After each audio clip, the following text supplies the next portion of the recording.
appointed General Ogolla. General Ogolla is among the people who went to Bomas to try and overturn my victory. Do you know that? But because when I looked at his CV, he was the best person to be general. I called him and I sat him down. I told him, my friend, you went to Bomas to try and overturn my victory. But because you are the best person to be general, I'm going to give you the job. That is how it works with me. That's why I told you, if a person has the qualification, if he is the best for the job, I will give him the job. But that is the military. There's a code of conduct for the military and how politics works in Kenya, Mr. Let me tell you, my friend, I had the opportunity. I could have appointed anybody. I had, I think, 10 choices.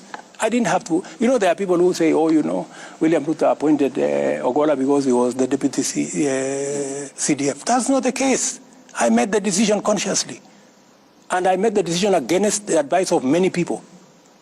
Many people told me, you should not give this, you should not reward this kind of behavior. Okay. But, you know, I also must be sensitive.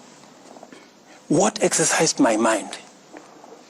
This gentleman has a good track record. And in fact, when I spoke to him, and it's not something that I should be talking about, but because you have asked a good question. What exercised my mind is, this gentleman, yes, he may have made a mistake.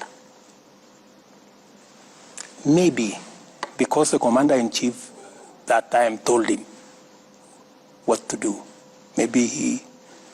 And when I talked to him, he told me, I have no defense. He told me, I have no defense. You do with me whatever you want. I cannot defend. It was wrong. What I did was wrong. Yeah? I am also conscious. My good friend Ayub, I'm also conscious that since independence, there is nobody from Nyanza who has ever been CDF.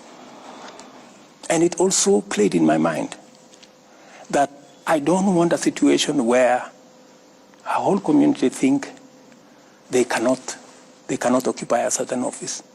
So many things that are part of my system overweighed the mistake he had done. Okay. You know, so I want to tell you that I make very sensitive appointments. I make very deliberate appointments. Many of the appointments, of course, that do not have to directly require my signature. Many of these managing directors, I don't know who, they are interviews all over the place. You know, so, and when a panel decides, for example, I was brought a panel that interviewed the CEO of museum. And just by coincidence, you know, the person who became number one was my classmate. And I never even asked anybody to assist her. So when it came to me, I told my friend, you know, if she's the best, she was a lady,